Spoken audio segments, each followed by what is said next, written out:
again, Heat Death of the Universe ending.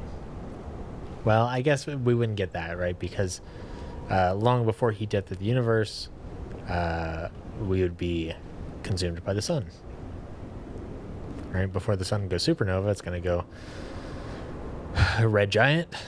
And I think it'll consume Earth during that phase. It'll get so big it'll consume Earth, right?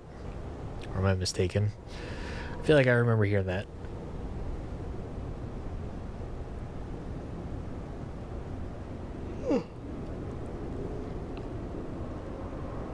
And then it'll contract, and Earth will still be here. It'll just be barren at that point, and then it'll go supernova, and then we're probably not going to get a button press during that time. So, oh, that looks pretty. Yeah, lighting.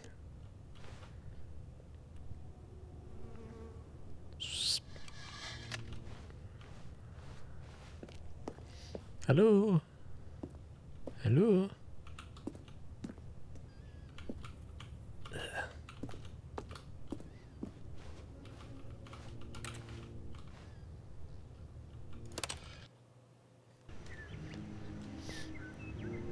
Nice. Yeah, so maybe more appropriately, the collapse of civilization ending. Look at this little sprite.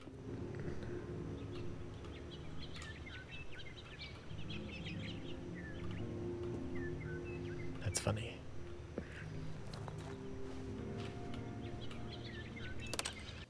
Doink.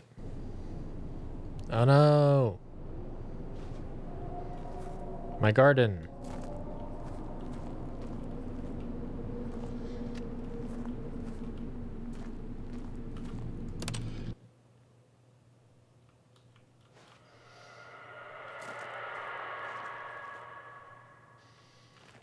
That's not a good sound.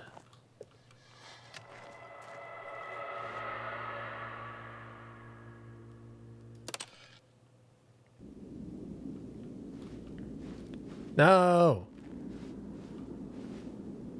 Or yes? I don't know. Hold on. Will it eventually depress? Probably not. It probably just wants me to jump out.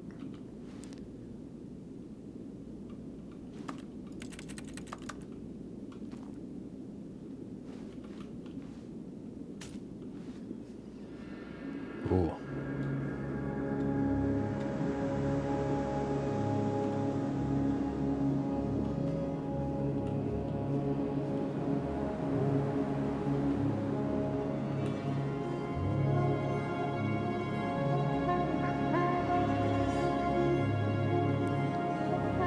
And suddenly Dune.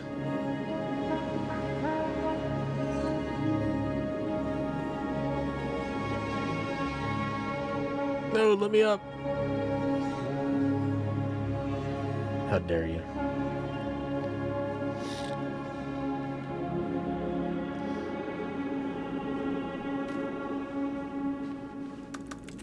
Stanley did it.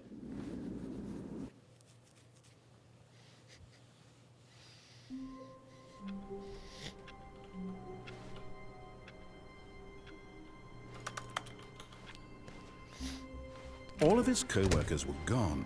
What could it And mean? here we are yet Stanley once decided more. to go to the meeting room. Perhaps he had simply missed a memo.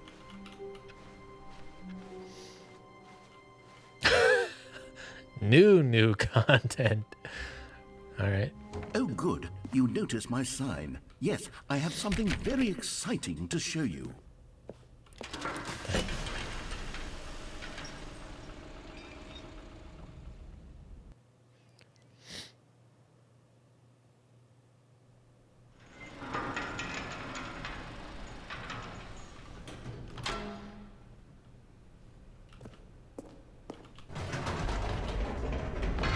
You see, Stanley, I've been reflecting on the Stanley parable and about how roundly disappointing this ultra deluxe version has turned out to be. The original Stanley parable was a landmark, and any new content for it should live up to that legacy. So forget this ultra deluxe nonsense. I say we take it one step even further. Stanley Parable 2. I'm very proud to announce for the first time ever, the Stanley Parable 2. Yep. Yep.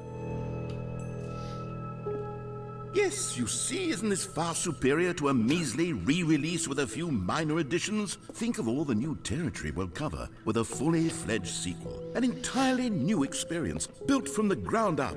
Why, there are so many possibilities. It could go in so many different directions. This is what fans have truly been asking for.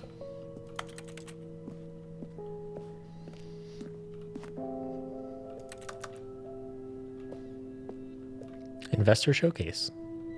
Calling it the Stanley Parable 2 is just so much catchier than Ultra Deluxe, don't you think? Ultra Deluxe? What does it even mean? But the Stanley Parable 2, now that's an artistic statement right there. It's future-oriented. It screams progress and innovation and long-term franchising potential.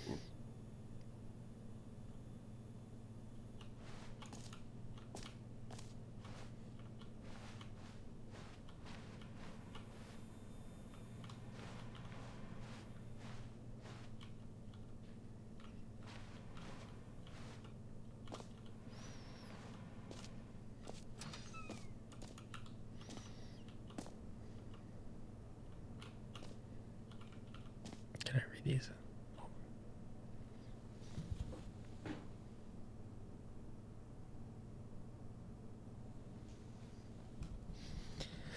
It's just counting employees. C100, C99, C98.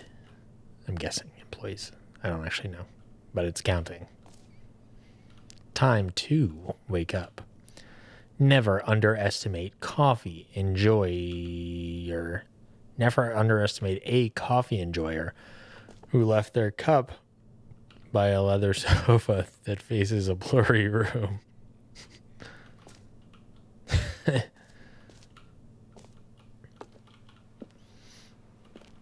Such a modern office. New content is out. New content part 2 is in. Old and busted, new hotness. Boring sections of the chart, cool red section of the chart. 2. What's it say? 1 plus 1 is 2, means 1 is, or minus 1 is.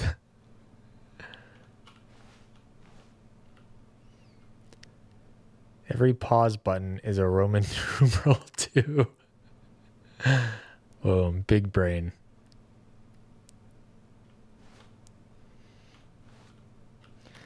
That definitely feels like a joke where they were like workshopping ideas for this game, and they thought of that, and they're like, that's really stupid. We can't do anything with that. And they're like, it would make for a really good like little paper texture.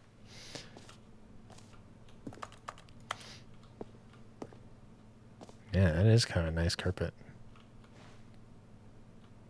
Got the 2 in there. Got the sort of like got the classic hex pattern. More TSP, better TSP. The Stanley Parable. The Stanley Terrible. The Stanley Parable. Paradigm shift, synergy, brick and mortar approach. Envelop client-centric marketing. The color red. Leverage. Holistic value. 1 to 2. Win-win. 1-2. Sequential mind share. New mug. That is a new mug. Concept art.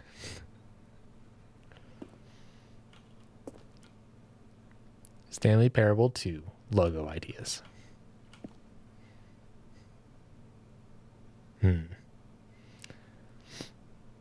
Doesn't that second one just look like there's a game that looks kind of like that has a logo like that. Isn't that kind of similar to the Last of Us logo? Oh, that one's bad. Number 5, do not like that. Thanks for attending my meeting. Do not like that, but when you're workshopping, when you're doing thumbnails and stuff, there are no bad ideas.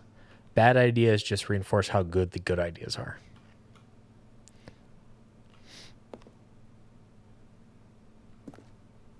I mean, yeah, one seems like the obvious choice, I think.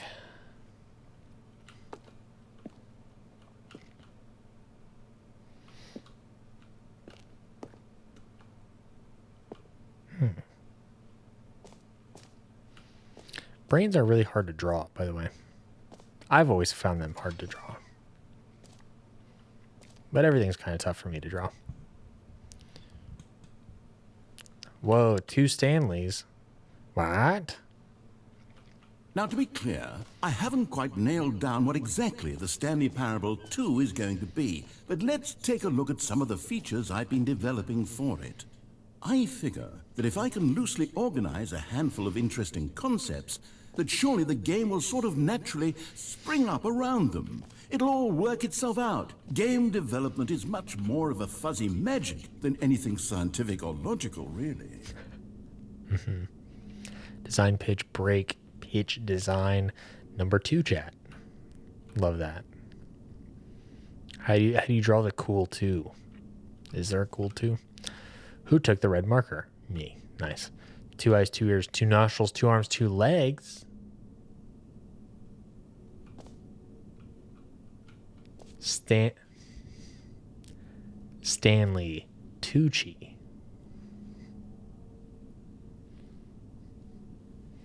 Right? Celebrity guest appearance. He's the second Stanley Tucci. God, how did they not consult me for this?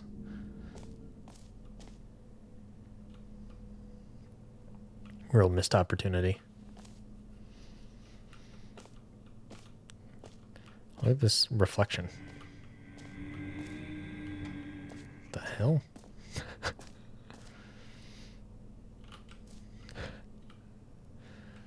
Love a mug that points to a room.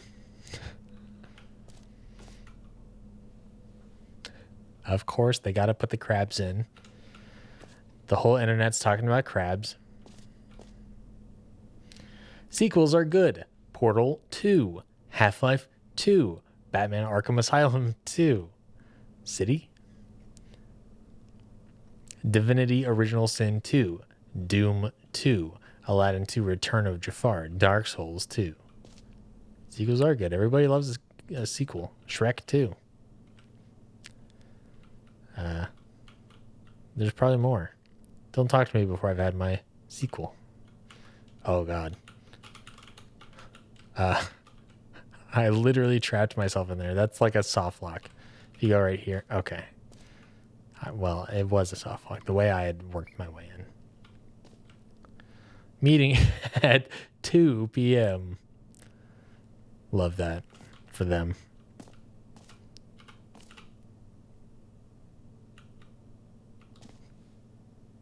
Two.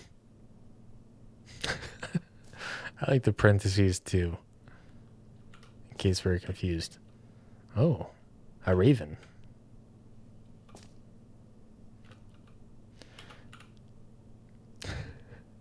Just the two of us. We can make it if we try.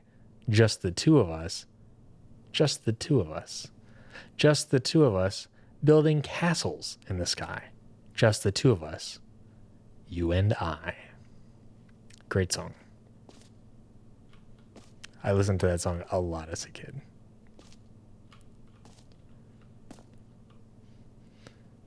You are the sequel. Whoa. Again, Stanley Tucci. Oh, that's a Wikipedia page. About what? I'm not sure. The number 2? Probably. Probably the number 2. Stanley almost didn't make it to the sequel. Man, imagine. Now, if you had a Stanley Parable prequel, probably no Stanley in that. It's just Parable. Valued investors, this way to the show floor. Follow the lines. New features. Oh. It is a live studio audience, new content.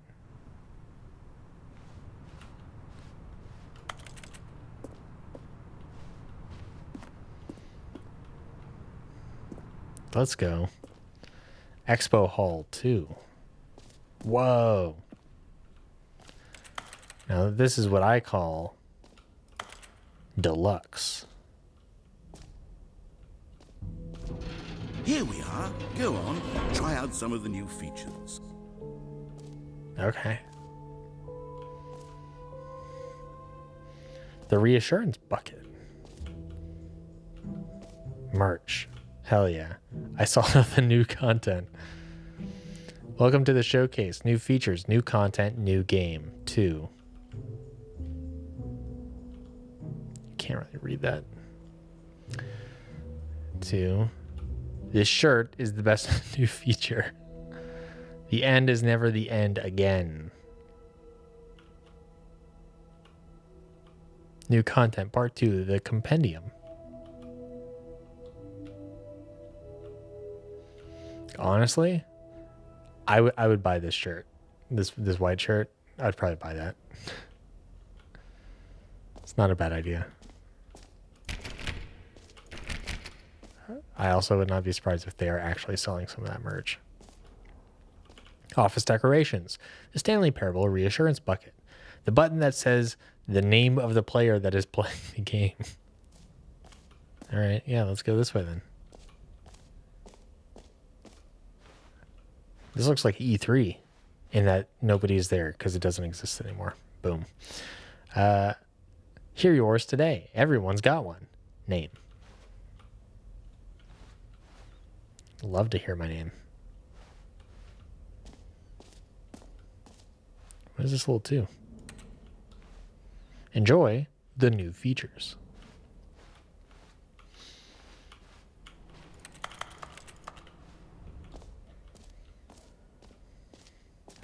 For the Stanley Parable 2, I asked myself, what do players really want? And of course, the first and most obvious answer is that they want to be individually recognized and validated as people. Hell So yeah. with that in mind, my first addition to the game is this button which speaks the name of the person playing the game. Isn't that wonderful?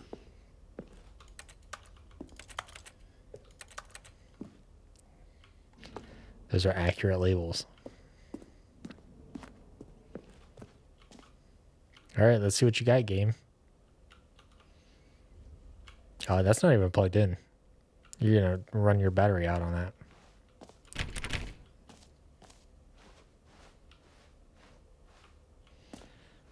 Okay. Tell me my name. Jim. Sorry, I should have clarified. Right now, the button only says the name Jim. But of course, in the final game, this button will say your name, whatever name that is. Here, let's have you role-play as Jim to really simulate the full experience of this feature. Just play along. I promise you'll love it. Okay, here we go. Let's take a deep breath, clear your mind, forget whoever you are, and simply become a person named Jim. I want you to imagine yourself living as Jim, sleeping and waking as Jim, falling in love and being heartbroken as Jim, seizing all of the world's possibilities as Jim, and as Jim watching your dreams crumble into dust. Do you feel it deeply? Are you really, truly Jim right now? I feel pretty Jim. Then please step forward and press the button.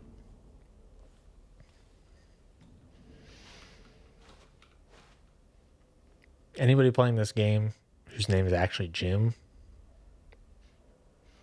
Incredible experience, I'm sure. Jim. Yes! You see? What a thrill! What a rush! That was you! The button described you. Do it again, do it again. Sure, yeah, hell yeah. Jim.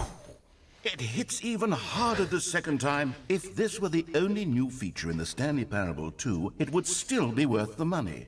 Let's take a break from the Jim button. I'm too emotionally drained from all of this personal validation. Whoa there, cowboy. Sometimes a person can be too much Jim. I'm putting the Jim button away. No. Otherwise, soon you'll start to lose all sense of who you Jim. actually are. Jim.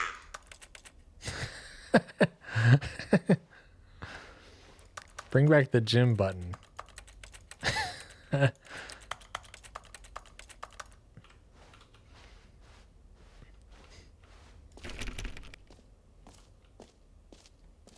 like to be in gym for a little bit.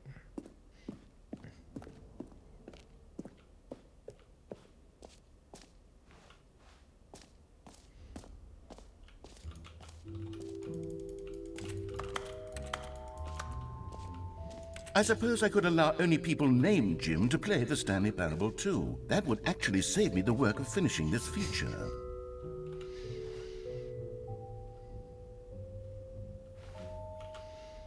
A whole new office? Wow, look at that carpet though. Wow, it's a lot to take in. Red is the new orange.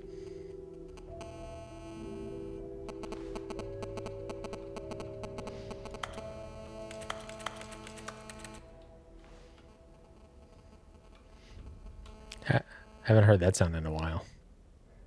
Oh. Baby is all grown up. Amazing. The new updated ray traced. Yes.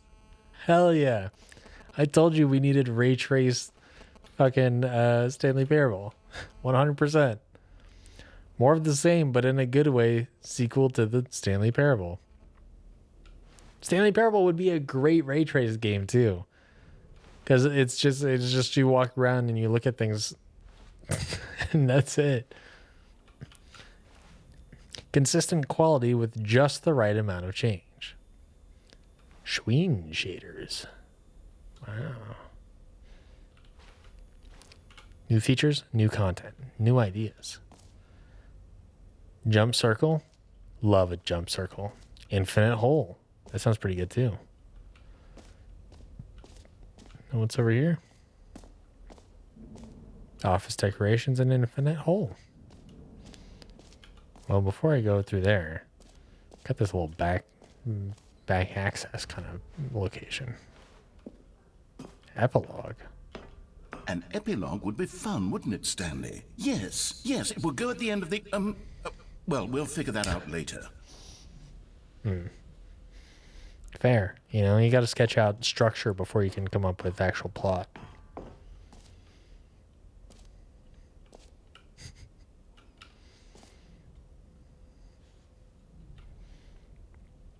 Is that my wife?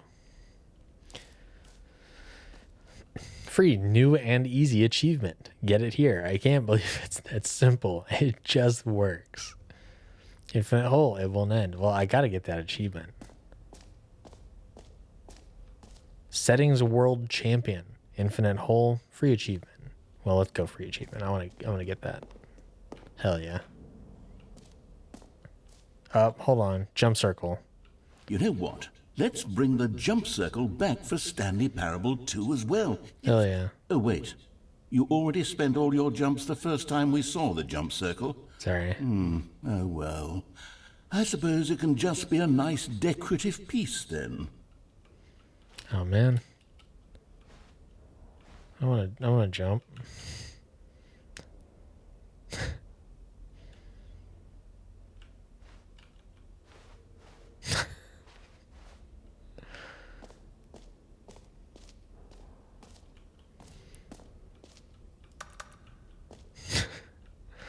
Sure, yeah.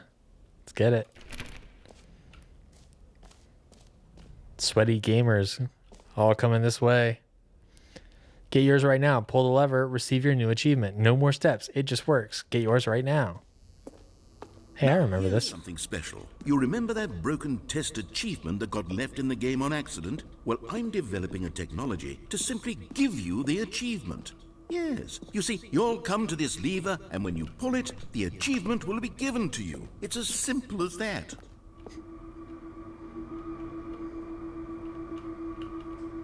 Let's do it, boys. Getting it.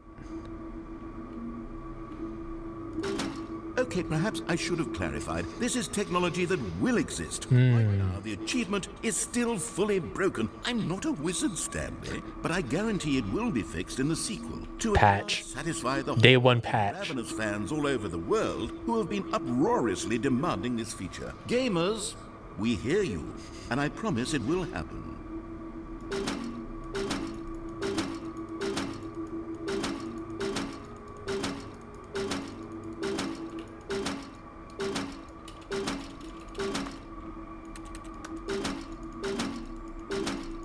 Try and get more leverage, you know. Putting all my body weight into it.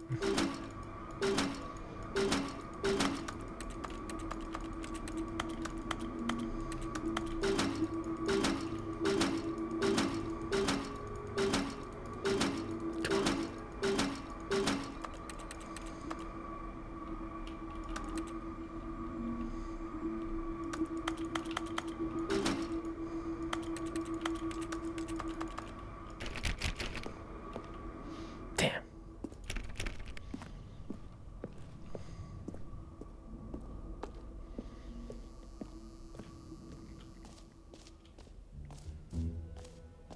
What else? What other exhibits haven't we seen yet? Good question.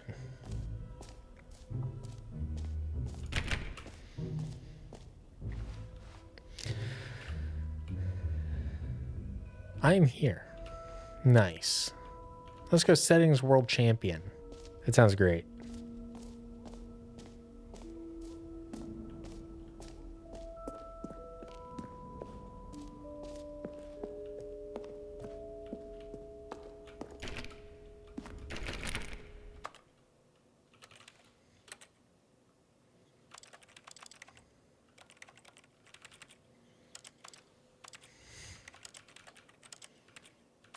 Oh, that was weird.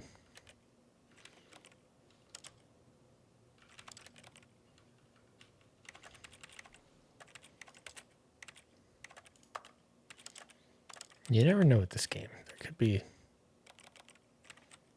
some shenanigans in the actual settings itself.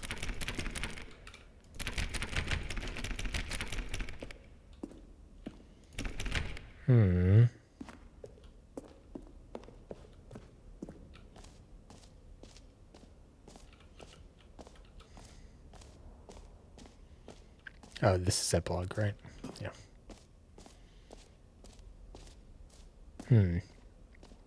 I don't totally understand settings world champion.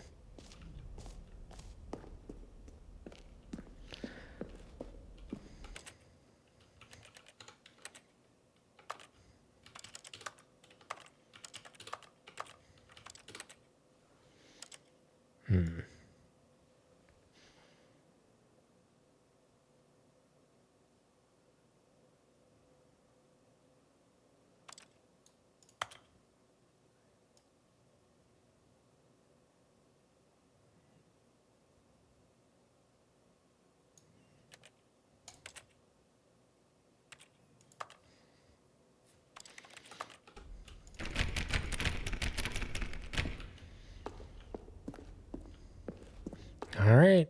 Well, I'll walk away from that. Let's go to the infinite hole. Ooh, after this. Okay, I'll be honest, I haven't yet decided on this one. I think that in the new version, the office could use a bit of decoration, like balloons. But I'm undecided on Get Well Someday and Happy 12th Birthday. Which would you go with? Get well someday, for sure. Who's having a 12th birthday in an office party, you know? But get well someday is like realistically half-heartedly optimistic. No, you have trapped me in here. Oh, here we go. Well, so I like the messaging of this one, but I like the design of the 12th birthday one. You know what I mean? Like this blue and red really pops. But this feels more authentic, more genuine. So I'll go with this one. You know, sometimes when you solicit another person's opinion, it makes you realize that you knew which one you actually really wanted all along. Happy 12th birthday, step-niece it is.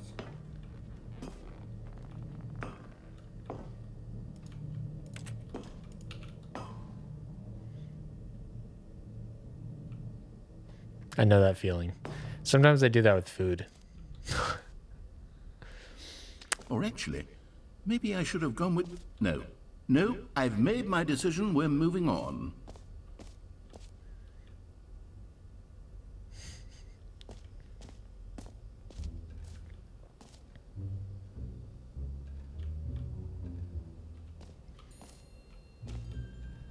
Oh, well, we're already here. We might as well see the reassurance bucket. A common complaint of the Stanley Parable was that it was confusing and paradoxical. There was a complaint? It engendered a chaotic sense of reckless despair in those who played it. Well, I'm happy to say that after much consideration, I've engineered a clever solution to this fundamental problem with the game. Is that bucket gonna come down? Stanley Yeah. Parable Reassurance Bucket. You see, Stanley, anytime you're holding the bucket, a sense of calm and ease will fill your mind and your heart. It's true. As long as you hold on to the bucket, the many disorienting contradictions of the Stanley Parable will feel perfectly normal and perhaps even comforting. You may even come Let me hold it. along for the gentle embrace of jarring cognitive dissonance while the bucket is in your arms. And to be honest, it's a much more convenient solution for me than actually redesigning the game to be less uncomfortable. Can you imagine what a pain in the ass that would be? Yes, the bucket is the perfect solution. Come on, give it a try. Yeah, it does look pretty Control-esque, which I still have to finish. I don't even think I'm halfway down to that game. Can you feel it? The glow of comfort, even in the face of crushing despair, must already be sweeping through your body. And in fact, can I say that I do believe the bucket lends you an air of charisma as well? I think that just holding it has made you the slightest bit more attractive as a person. The benefits Thanks, of the bud. bucket seem to go on, don't they? All this and more await you in the Stanley Parable 2. Taking this bucket with me. Does anyone give out awards for most enjoyable bucket in a video game? That really should be an award if it isn't already.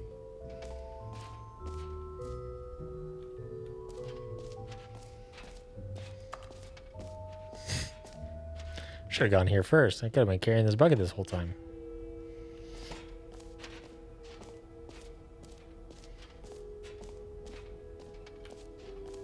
Infinite hole, let's go.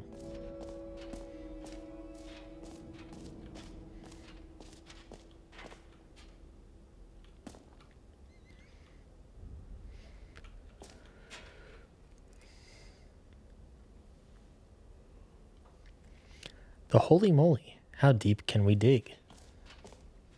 Not that deep, actually. There's some real limitations to how deep we can dig in Earth. Distant space-time. Distant past. Oh, so this is like I forget what whole like infinity. I forget what this is like. This is like those charts they use to describe black holes and like theoretical white holes and stuff like that. Opening rim, depth infinite, surrounding area. I'm glad they described surrounding area. Hole entrance, infinity. Definitely looks a bit like a black hole to me. Infinite hole chart. Hole depth, space, more hole. Question mark? Science, infinity, more falling. Yep. Sounds about right. It just keeps going.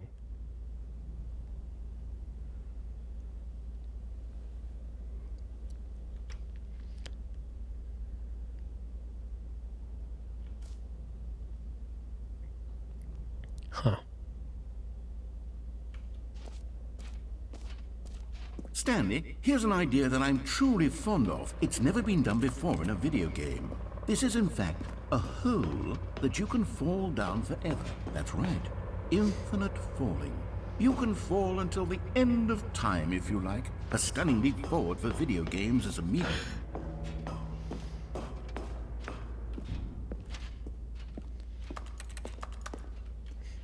A lot of the deluxe edition seems to be very time oriented. And to be fair, there was a little bit of that in the original game as well. But I'm like right on the edge. But I guess here we go. Drink. You see, isn't it wonderful? One of my more ingenious concoctions, if I do say so. Now then, since you've gotten to see the infinite hole, you can press the teleport button to pop back up to the top, and we can continue onward. Now, I don't mean to be a bummer, but I do recommend you use the teleport button to go back to the top. Maybe do it on the sooner rather than later spectrum of things.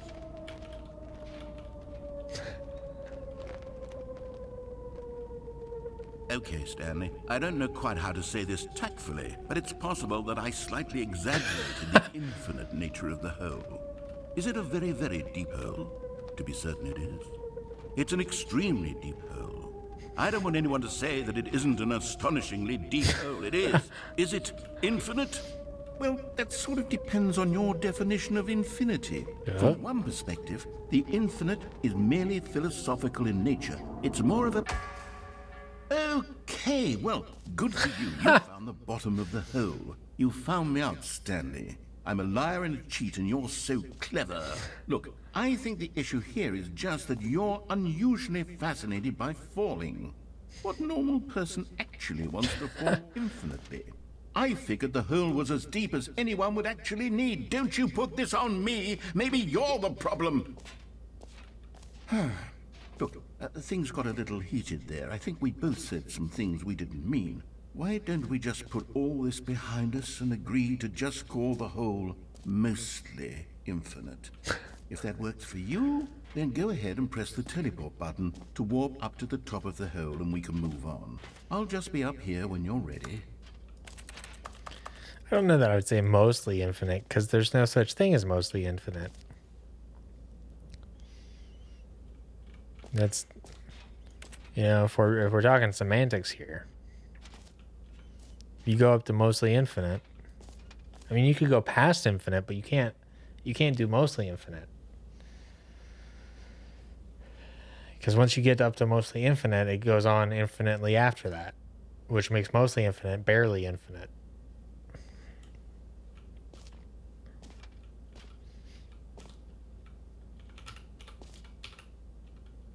Okay, I'll teleport. Great. Now, I'm very excited to show you even more of my ideas for the sequel. Gonna jump back in. Oh, for heaven. You see, I was right. The problem is you. The problem is that you like holes too much. Not normal. A normal person would have said, yep, that's an infinite hole right there. Goes on forever till the end of time. Don't need to see it all, but not you. Oh, no, no, no, no. You have a weird sort of... Oh. Did the hole seem even shorter to you this time? I couldn't help but feel like you spent a little less time in there than you did before. I mean, admittedly, I didn't make an infinite hole, but I didn't think it was that not infinite. Well, I suppose once again there's nothing to do here. If you decide you've had enough of the hole... A decreasingly infinite hole. ...and come join me up above. Had enough? I'm positively thrilled. I really do have so much more to show you and to talk about, and I've had enough of the hole for a lifetime. Not me. Gosh, how could I have guessed? You're back in the hole. Elevator ending all over again. A thing where... Wow. Okay. Yes. I'm starting to become extremely certain that the hole is not only not infinite, but that it's growing steadily less and less infinite. I suspect that I'm starting to hit the point where it's no longer feasible to call the hole infinitely deep, even by the lax overall standards for accountability and marketing. What's going on here? Stanley, I have no explanation for the uncertain nature of the hole's length. Here, let's try something. Let's pop back up to the top, and we'll see if it gets any shorter. Hell yeah. Well, there it is. I recruited you to my My side. lie has come to haunt me. Not only is the hole not infinite, but it's barely even a hole at this point. It's more of a concavity, even a very aggressive divot. How is this still appealing to you? I know you're Can't obsessed get with out. holes, but at this depth, I just can't see this scratching the itch. Oh, who am I to judge? You just do whatever it is you're here to do and hit the I have to belly teleport out. when you're ready to move on. Couldn't even climb out if I wanted to. Is the teleport button not working? Yeah. You sure? Well, I mean, I really don't have an explanation. It was working just a moment ago. Try it again. Yeah, I'm trying it, bud. Nothing. Well, I suppose there is one thing I can do to fix this. I'm out. Goodbye, Stanley. You couldn't bear to be away from the hole, and now you'll get more time with it than you could ever have asked for. It's a win for everyone. You get to be with the hole, I get to do literally anything else. Take care, Stanley. I hope you and the hole have a wonderful rest of eternity. It's not the hole I wanted. It's the falling into the hole I wanted. It's the in-between. Me and the hole.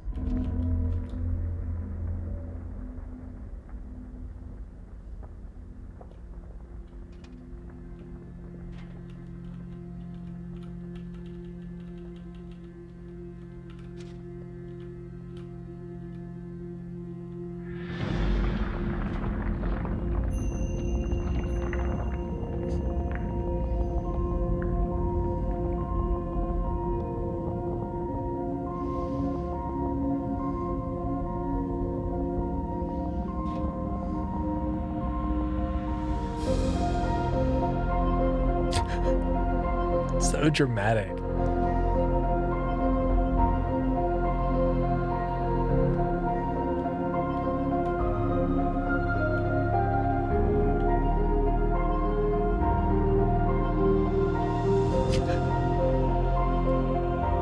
I actually really like this perspective for now, but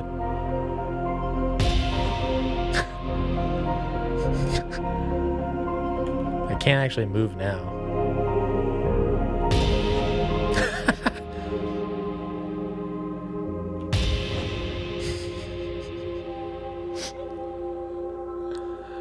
Another elevator. Yeah, this game has really great elevators, we've come to find out. Change your perception.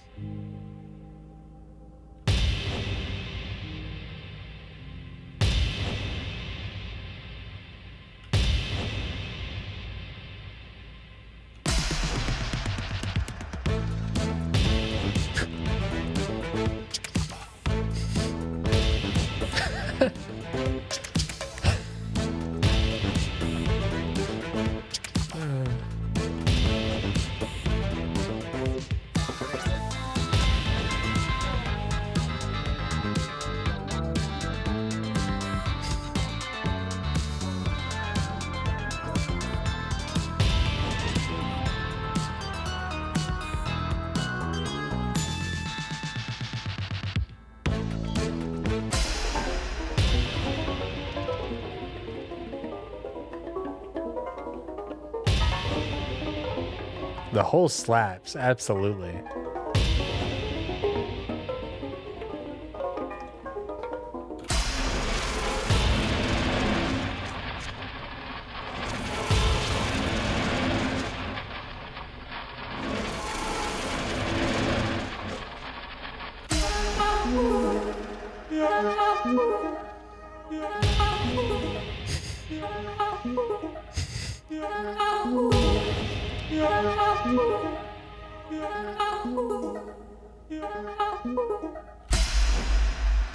My head's stronger. Now you're no longer using up this space of mine.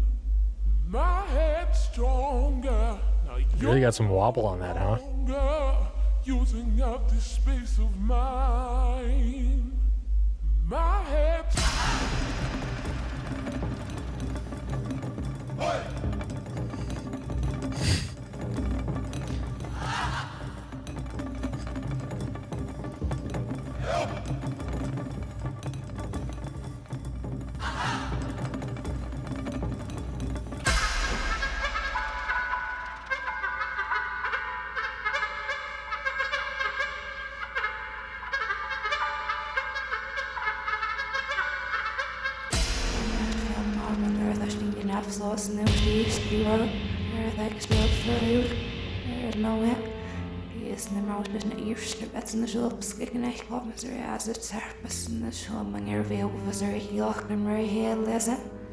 This is the right kind of weird.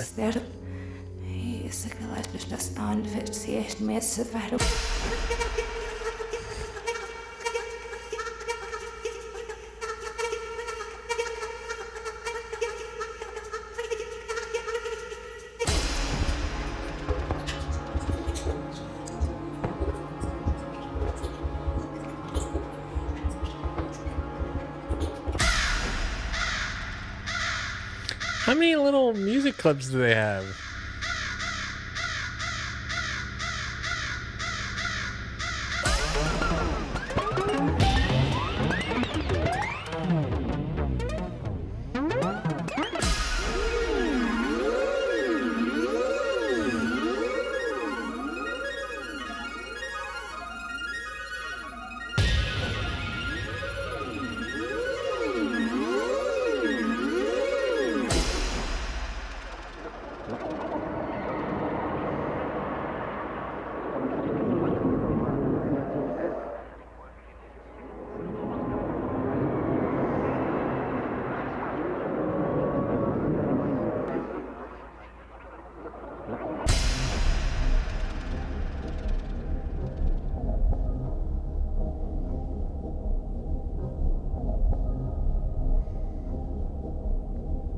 This is actually like a really nice bed that you put some instruments on top of.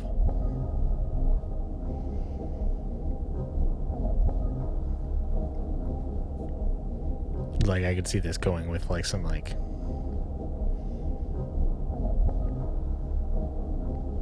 some pop, R&B, something.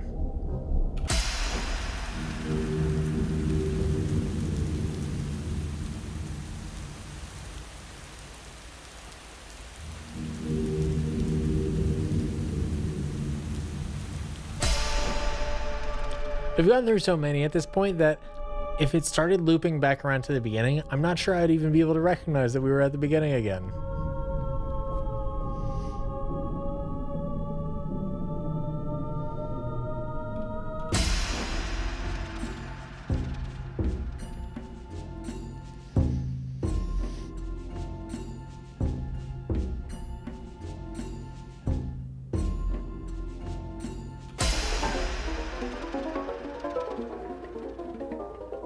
I feel like this sounds familiar.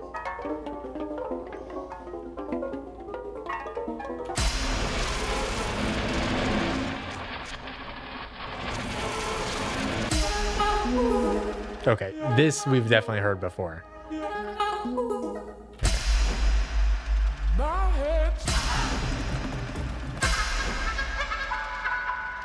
Just gonna try to find one that I like.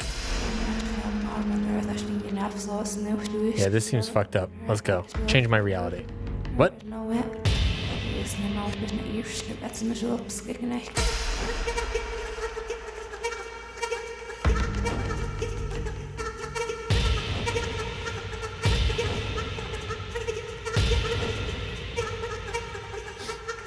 Yeah, is this part of Control? Is this just like part of the Control universe?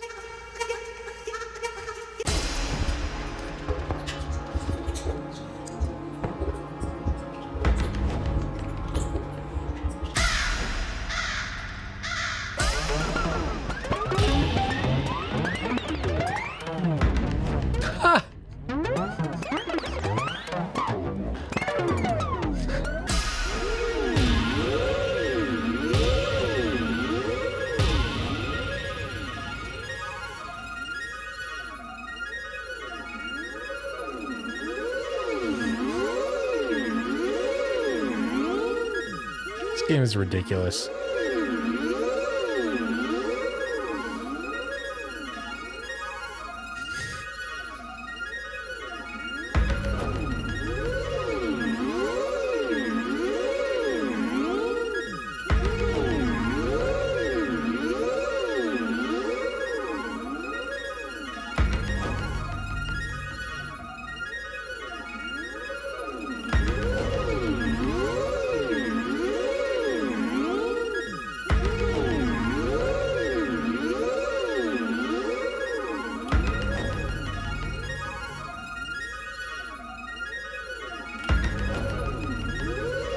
trying to keep in time.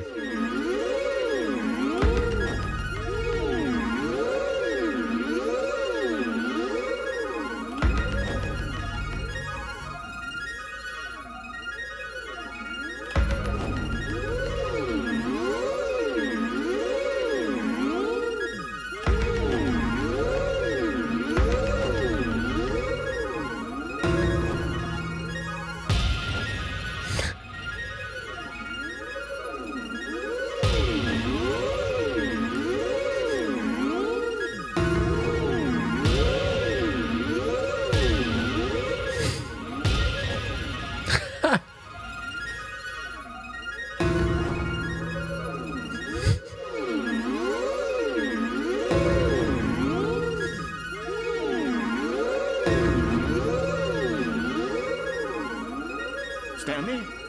Stanley? Stanley! Oh, good, you're awake. It seems you had sort of dozed off, drifting away into dreamland. But we can't have that, Stanley, because this hole is just so darn fascinating that I want you to be wide awake for every second of it. You don't want to miss a single moment. So how about if I just pop in from time to time and wake you up to keep you really, truly focused on the hole? From the looks of things, you and I will have many, many years here in this hole, and I'm looking forward to all of them. Stay alert, Stanley. I'll be back. Toodle-pip.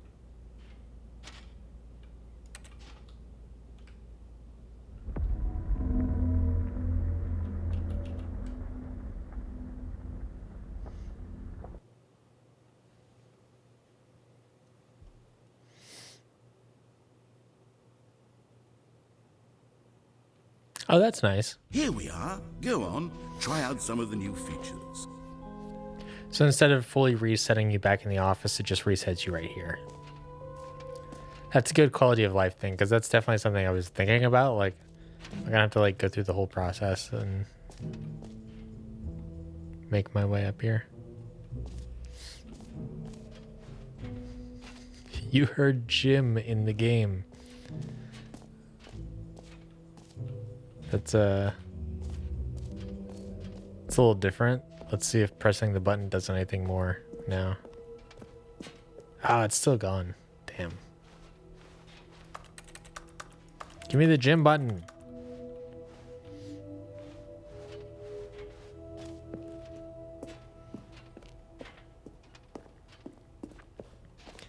Okay, what's next? There's a thing off to the left on the other side of this, right? I guess I could go put the reassurance bucket down, probably. Or I could try at least. I might not be able to. I don't know why I would ever want to, but, you know, I might get some dialogue out of it. Nope. Okay. Cool. I'll just keep holding on to it then. 2.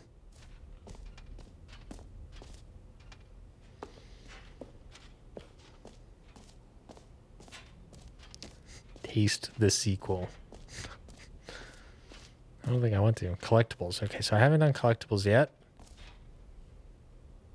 I think that's it. I just want to see what's going on with the hole right now. I don't expect anything to come out of it, but you know. Okay, door closed. Gotcha. They're like, nah, you're good. You've seen that.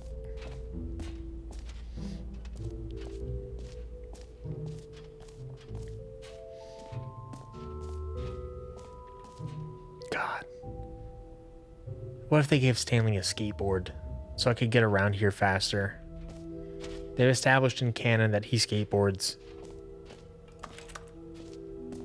At least through that note.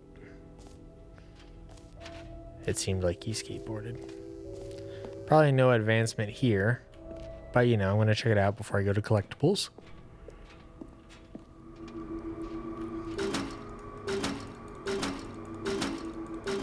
Okay, just making sure.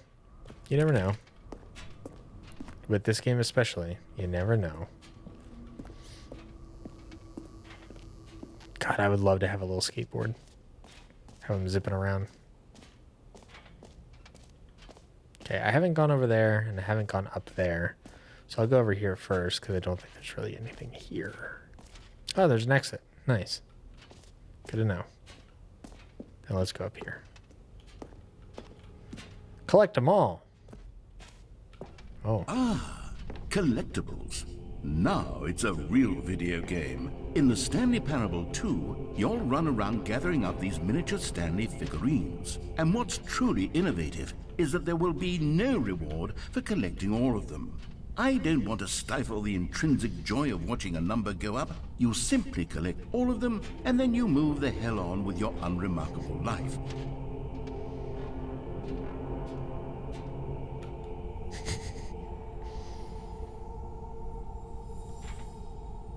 Yoink. This is mine. Hell yeah. The end. God, it really is the worst when you collect everything in a video game and then they give you a big fancy reward for it. Absolutely tragic. All right, I think that's it. I think that's the exhibit. Let's double check. Jump circle. Did that. Spent all my jumps beforehand. This map. Did that. Looked at it. Free achievement. Pulled the lever. Didn't get the achievement. The button that says the name of the player that is playing the game. The gym button. Did that. Merch. Looked at that. Settings world champion. Still don't understand. There's a little, what do they call that? Fuck. What is the name of that? Octothorpe. There's an Octothorpe. Maybe I go up there and press Octothorpe. That probably doesn't do anything, but I should do it. I should do it anyway. Stanley Parable reassurance bucket. Not a hole in the bucket right now. Office decorations. I don't think I've been there. Epilogue did that. Collectibles did that. Infinite Hold did that. So let's Octothorpe it. Then let's find office decorations. Did I? Oh, I did office decorations. That was the balloons. Right. I don't think I'll actually get anything out of this.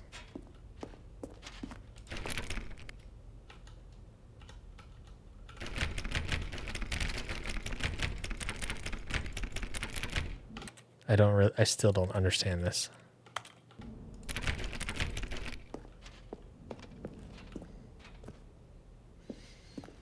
I don't understand if there even is anything to understand from that. Okay, that's all of that. I think that's the whole expo.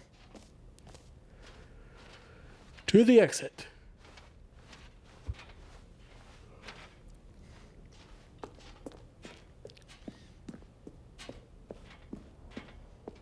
All right. Have you seen everything you wanted to? Ready to move on now? I think so.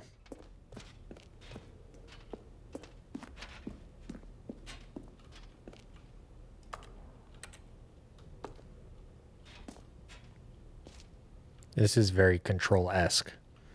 The like image superimposed over the silhouette. And we get a little presentation. What do you think? Do you like all of the new features? Yes, I know it's not exactly clear yet how exactly these features will come together as one single coherent video game, but I can feel it in my soul. It's going to work. There's definitely a good game in there somewhere. Say, let's do an experiment. I'll arrange these new features together, and we'll see whether or not it coheres into a meaningful gameplay experience. Sounds great. Let's do it. Okay. Are you ready? Here it is. I give you the Stanley Parable 2. Just Minecraft again. I mean, there's potential here, right? It's sort of... Okay, never mind. Hold on. I want to use those jumps. Okay, yes, this is much better. I feel good about this. Here we go. Version 2. Who am I kidding, Stanley? This isn't a coherent video game at all. It's a lot of gags. And I do very much enjoy creating gags, but they don't add up to anything.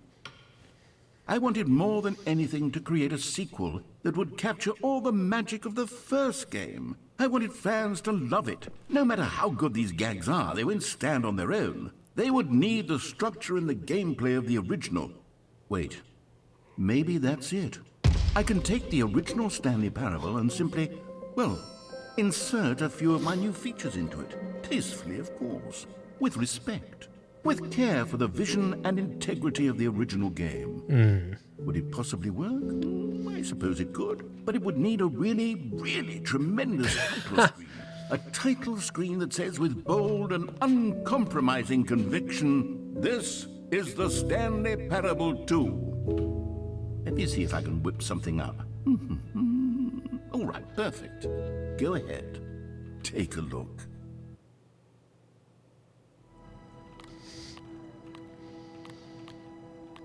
Nice. Classy.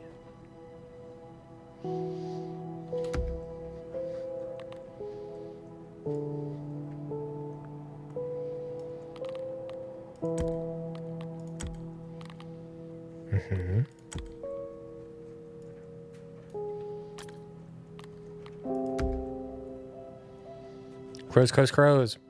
Davey Redden? Kevin Brighting.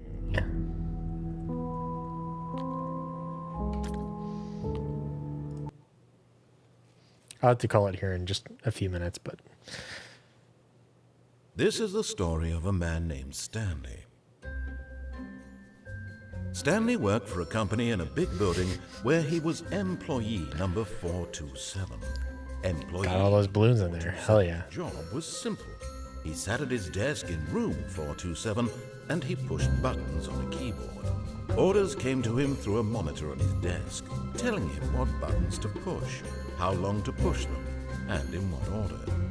This is what employee 427 did every day of every month of every year. And although others might have considered it soul-rending, Stanley relished every moment that the orders came in, as though he gotta find that collectible exactly for this job. And Stanley was happy. And then one day, something very peculiar happened. Something that would forever change Stanley. Something he would never quite forget. He had been at his desk for nearly an hour when he realized that not one single order had arrived on the monitor for him to follow. No one had showed up to give him instructions, call a meeting, or even say hi. Never in all his years at the company had this happened, this complete isolation. Something was very clearly wrong.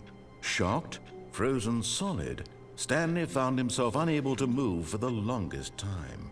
But as he came to his wits and regained his senses, he got up from his desk and stepped out of his office.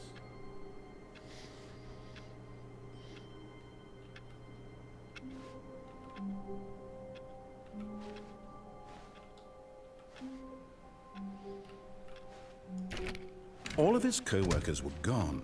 What could it mean? Stanley decided to go to the meeting room. Perhaps he had simply missed a memo. No matter how hard Stanley looked, he couldn't find a trace of his co-workers.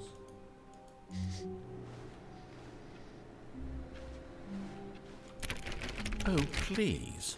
Are you really just doing this? Oh, is it just the same thing again? Click a door 5 times. Is that all that you think an achievement is worth? No. I can't just give these merits away for such little effort. A measly 5 clicks. Now suppose you were to click the door 20 times. I would say that's the kind of effort that warrants recognition. No, I'm not going to do that. I've already got that achievement. I already finished that path. Bucket. Stanley picked up the bucket.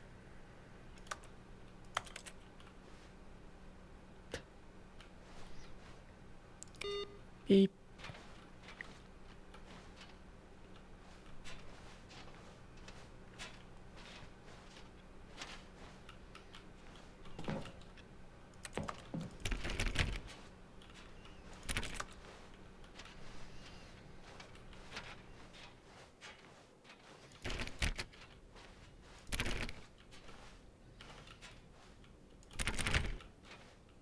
Stanley clutched the bucket tightly to his chest and entered the door on his left. Let's do some more left stuff.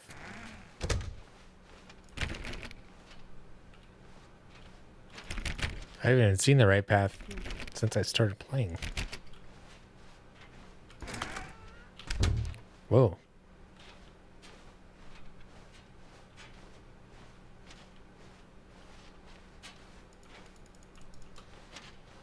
Oh. It was just my own doing. Still no one was here. Stanley needed the bucket's warmth and comfort now more than ever. Perhaps his boss's office was where he'd find answers.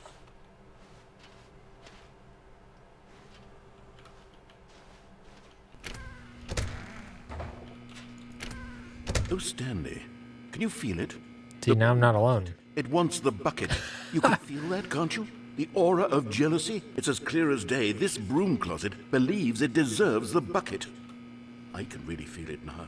It's a bucket. It belongs in a broom closet. That's what the broom closet is trying to say here. It's supposed to go with the other cleaning supplies. Good for you, Stanley. Don't give in. Don't hand over the bucket. I know how hard Never. it must be, given the pressure that the broom closet is putting on your shoulders right now, but you have to be strong. This is your bucket. This is your companion and lifelong friend. You can't hand it over. Oh, no. We're getting into name-calling now, it seems. Is this how low the broom closet has sunk, that it has to resort to this stream of petty insults simply in order to get you to hand over the bucket? Stanley, I never liked this broom closet for a variety of reasons, but even this is worse than I had imagined. And wait, now the broom closet has the gall to imply that you and the bucket are not truly deep and lasting friends? That your relationship is purely superficial and convenient? That your life is so banal and meaningless that you'd feel the same sort of kinship towards any inanimate object which happened to lay in your path in an even partially enticing manner? Well, I never. Go on, Stanley. Lay into it. Really tell the broom closet off for its demeaning comments.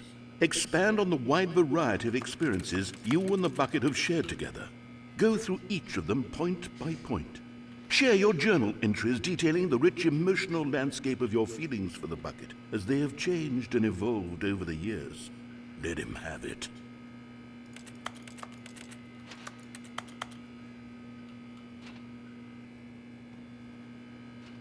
Okay, I've got you something which I think will help settle this debate once and for all. Here we go. There. Now it's settled. No more debate, no more discussion. Take a hike, broom closet, with all your meandering philosophical diatribes about the nature of cleaning supplies and their relationship to broom closets in the natural order of things.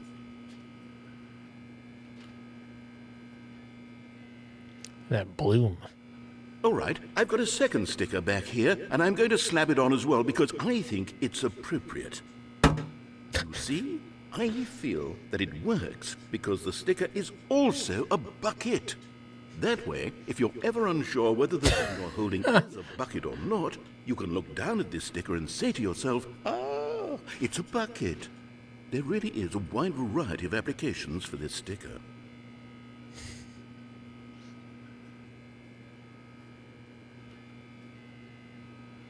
You know what? I could take the name-calling and the dismissal of your kinship with the bucket, but now the broom closet is just giving us the silent treatment. And to be honest, I'm sick of the pettiness on display. You can stay here all you like, but I've had it with this impetulant room of cleaning supplies. Easily the most childish such room I've ever been in. I'll see you outside, and we can get on with the story about you and your bucket. I think that's going to be it, but I'm going to stick around for just a couple seconds just in case.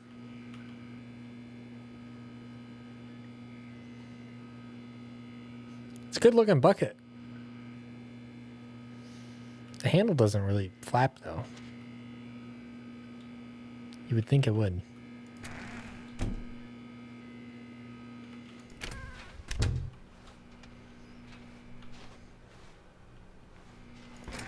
Just to make sure.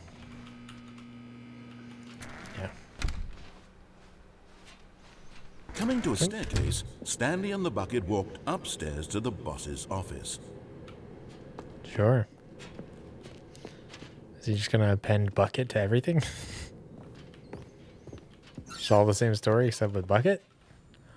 Collectible. You found one of them. One of the miniature Stanley figurines. Remember, no reward for collecting all of these, only the intrinsic pleasure of a job well done. You can't buy that sort of happiness, Stanley. God knows I've tried. So, I implore you to savor each and every moment you come across one of these beautiful figurines.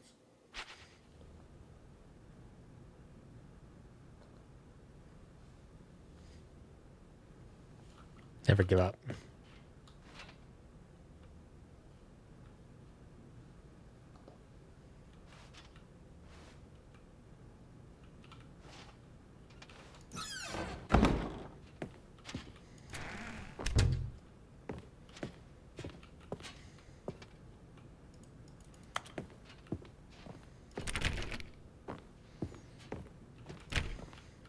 Stepping into his manager's office, Stanley was once again stunned to discover not an indication of any human life. Crushed by the weight of this revelation, Stanley may have broken down into an emotional dumpster fire if not for the soothing presence of the bucket. Even now, in his darkest of hours, did the bucket's warmth and guiding light pierce the dark clouds of confusion and chaos. It would be with him always. The bucket would, and he knew it. The two of them were inseparable.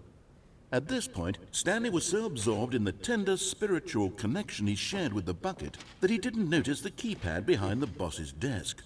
Nor in his bliss of simply being near the bucket did he have any notion that the PIN number for the key. But Stanley guessed the correct code by sheer luck. Was it that the bucket knew all along? Was the bucket guiding him? Yes, this is certainly the most logical explanation.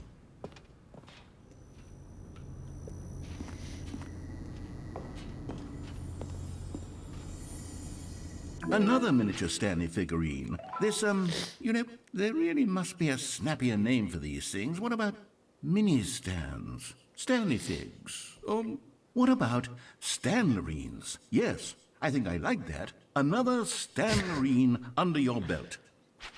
Great. Love to have a Stanlerine.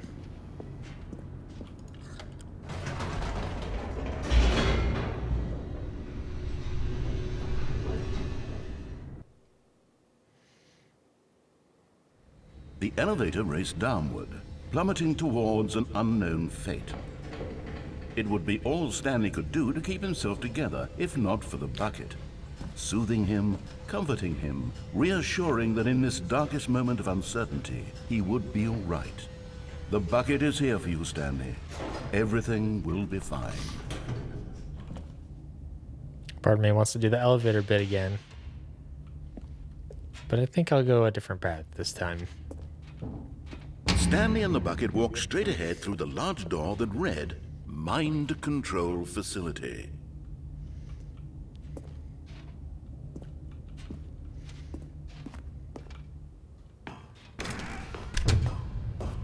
I think I'll turn it on this time, just so we see something different. The lights rose on an enormous room packed with television screens. What horrible secret did this place hold? Stanley and the bucket both wondered to themselves.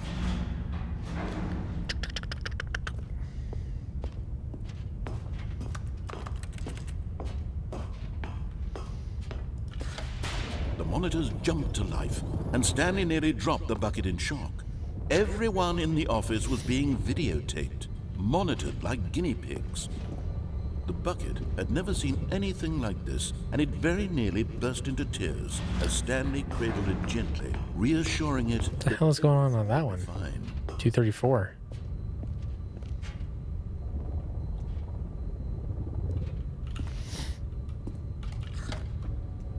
Was the bucket under the mind control facility's influence as well? Had the bucket been told to do things it didn't wish to do? What kinds of things does a bucket want to do or not want to do in the first place?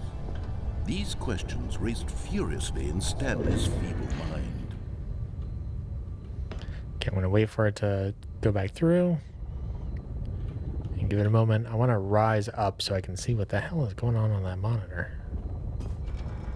No! He screamed into the bucket. He couldn't accept it. His own life in someone else's control? Never! He squeezed the bucket tighter. His one friend in the entire world. At this point, he could trust no one except for the bucket. But here was the proof. The heart of the operation. Controls labeled with emotions, happy or sad or content. Walking, eating, working, all of it monitored and commanded from this very place. And as the cold reality of his past began to sink in, Stanley decided that this machinery would never again exert its terrible power over another human life. For he and the bucket would dismantle the controls for good. Two best friends, Stanley and the bucket, up against the world. They high-fived in a really cool way, and the bucket made a sassy comment about taking down the system.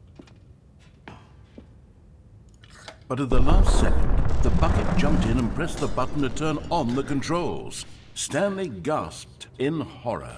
Had this been the bucket's plan all along? To take over the machine and claim the power for itself? How could the bucket have betrayed him like this? Stanley was prepared to throw the bucket away in disgust when suddenly an image appeared upon the enormous screen. Birds. Silly, silly birds. The control That's button new. became active again.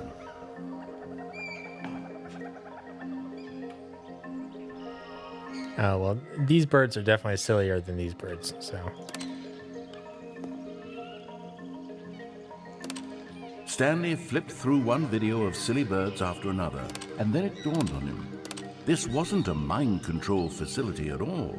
It was a facility for monitoring and surveilling silly birds all over the world.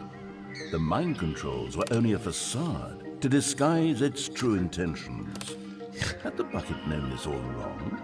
Stanley marveled at the metal genius in his hands, the one who had pointed him towards this incredible discovery. Stanley and the bucket never found freedom because they spent the rest of their lives here in this place, flipping through live streams of the silliest birds imaginable. Of all the possible paths his life could have taken, this one was surely the best. And Stanley was happy. It's a good ending.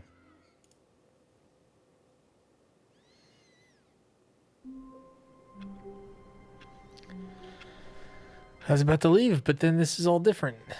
All of his co-workers were gone. What could it mean? Stanley decided to go to the meeting room. Perhaps he had simply missed a memo. I think there was a, Stanley lifted the bucket into his arms, and a wave of comfort rushed over him. I think original Stanley Parable did a sort of alternate starting zone like that as well. Trying to think of a quick one. I guess isn't on the right side there's sort of the falling one that's pretty quick. To his chest, and Maybe I'll try that. the door on his left. Yoink.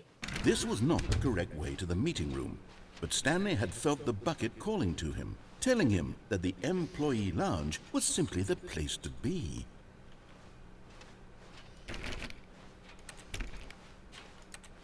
And here it was. Had the bucket turned out to be correct? Was this better than the meeting room? Yes, Stanley thought to himself. Yes, perhaps it truly was. How insightful the bucket turned out to be. No, never mind. The bucket was wrong. Stanley took the door on his left to go back to the meeting room. Not today. I'm not. No, Said the bucket. don't go to the meeting room. Go somewhere else. The cargo lift, yes. Go there. Go to the cargo lift. What the? Oh my god. That's pretty good.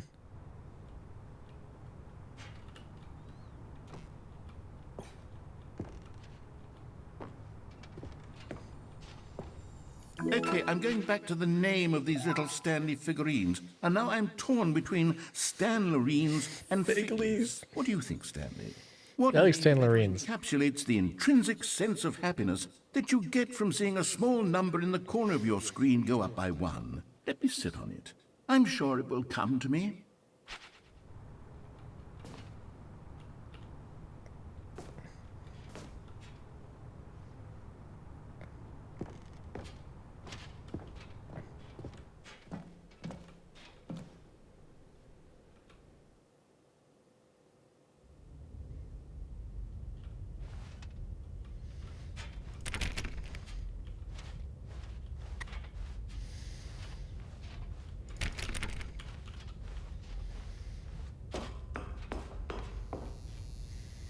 Oh, all these cassettes.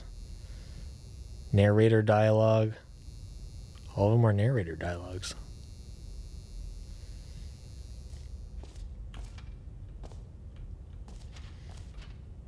Lost cat.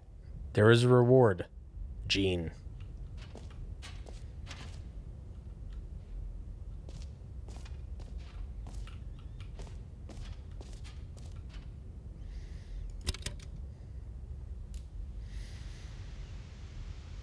Okay, this is day number 295.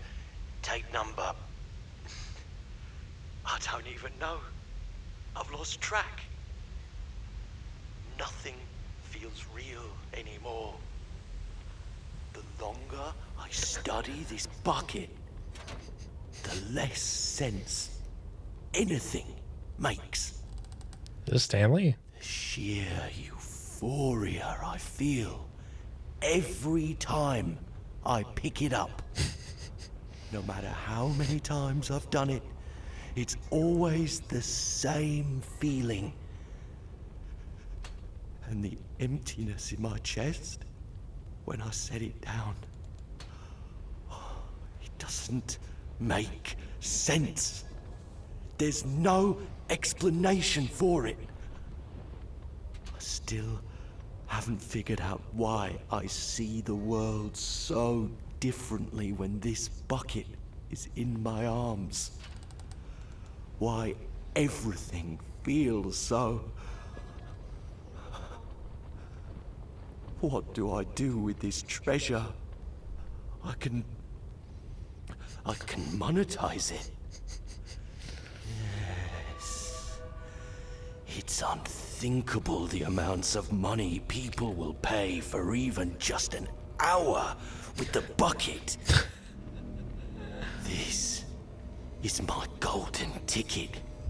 But I have to be careful, because as soon as this gets out, there's going to be a target on my back. Even now, I don't know who might be trying to get... What's that?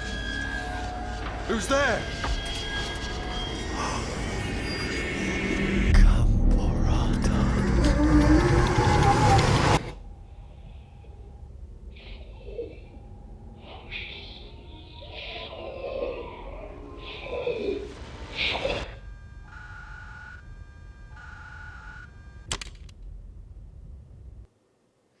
I like that ending. Okay. And with that, I'm going to call it a night. Thank you for joining me, everybody. Figurine Finders Committee. Nice. I'd very much like to be a part of that. I like that it stays changed, the menu.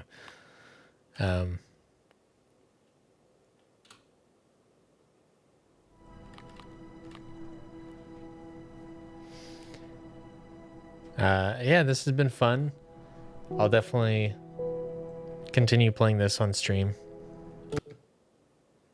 I would very much like to do that.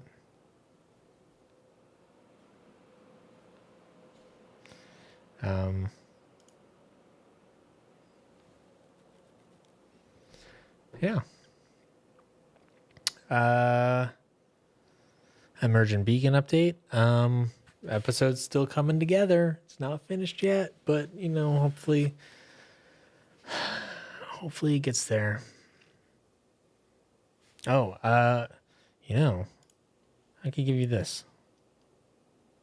I'll give you a little preview, little exclusive preview. This is Never heard before outside of this. Just to paint a little picture. This is some music I made for the thing.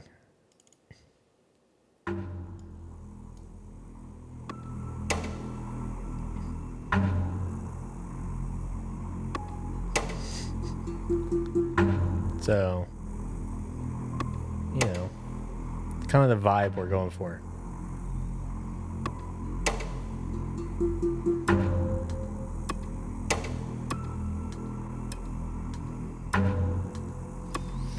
And yeah, it should be good. It's a very long video. It's a very involved video. There are some parts that I like very much. Hopefully it makes sense. And yeah, I'll be sure to shout from the rooftops whenever I have anything that's like, whenever I have something that people can watch. Oh, and possibly you've seen it on the... Actually, this one I don't know that I shared on my Instagram. But this is a behind-the-scenes shot of me filming a certain scene in the video.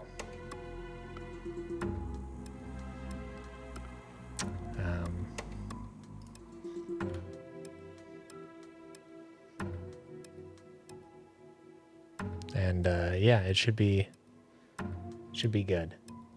Also, this outfit. So anytime I have an emergent beacon video, I have like a uniform basically, which is like to keep continuity. I wear the same outfit in every time I film. So I've been wearing this goddamn outfit for fucking 7 months or whatever. Oh, this is the best part.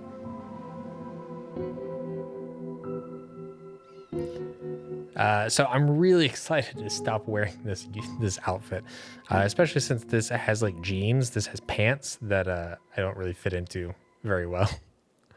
But yeah. Anyway, that should be coming along soon. Feel free to join the Discord at discord.emergentbeacon.com if you would like to chat there. Usually I post stuff there before I post things live. If you're a patron, you get a lot more explicit behind the scenes stuff where I'm like, hey, I filmed a thing today. Let me show you a thing. You know, that whole sort of thing. But anyway, that's going to be it for me. Modern Rogue also, there's going to be some changes over at Modern Rogue. We're working on revitalizing the Patreon stuff. So we'll have some changes there over the coming weeks, probably. Doing a big mix up of a lot of stuff, you know, we're pushing stuff around, we're getting rid of stuff that doesn't really work, we're adding new stuff. Really, we're getting rid of a lot of the physical fulfillment, physical rewards, because it's such a pain in the ass. It takes so long and it costs so much, and we're just not really good at it. We don't have like the infrastructure to make that work. So we're getting rid of a lot of that stuff. But we got some interesting ideas, some kind of cool, neat stuff. So keep an eye out for that. And then, yeah, I don't know. Have a good night. That's kind of it for me, I guess. Yeah. All right. See ya.